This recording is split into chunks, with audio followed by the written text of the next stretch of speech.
Hot off the press is the Lane Community College Torch returning to print after a nearly 6-year hiatus. The Torch's student news team says the move isn't just about ensuring no student goes uninformed, but also about building community.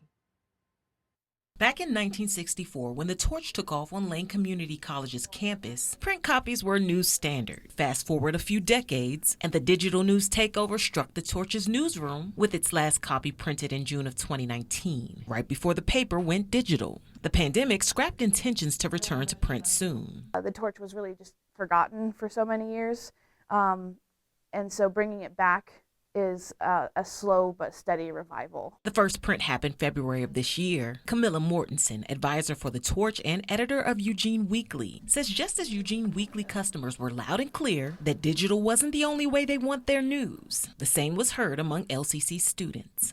And Weekly went out of print for about 6 weeks last year.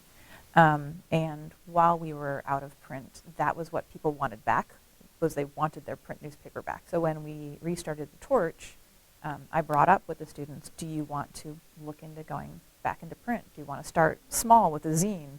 And no, they wanted to go back into print with a full newspaper. And when we told people we were bringing the Torch back, the response we got all across campus is, when will you print again? An 8-page, 2,000 copies debut run will grow with time, students say. To the Torch's staff, bringing the paper back to print meant reigniting a sense of community on campus, as well as giving students the much requested news they could hold in their hands. Our first print edition, there is a big crossword on the back, and somebody put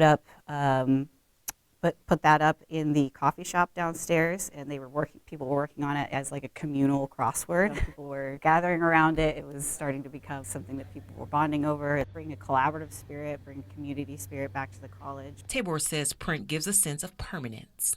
Having print just allows people to connect with it differently. Being able to write on it if they want and just absorb it differently. Also just shows the craftsmanship of each person who put their time and effort into it. Things can be changed online in the blink of an eye, but you can't change what's printed. I know with bigger colleges and bigger programs, it's pretty out there, and the national media is covering it, but with smaller schools and community colleges, it's important for the students to let people know what's going on and let their community see what's really happening. And it's pretty easy to get things up online these days. Having your work in print makes it feel more official. The Torch is the students' conduit to exercising the right to freedom of the press. By telling the truth, we can hold our elected officials accountable, hold those in power accountable to do the jobs that they have been tasked with and to do them with honesty and integrity. While the paper is monthly for now, they hope to return to the paper's previous weekly printing standard.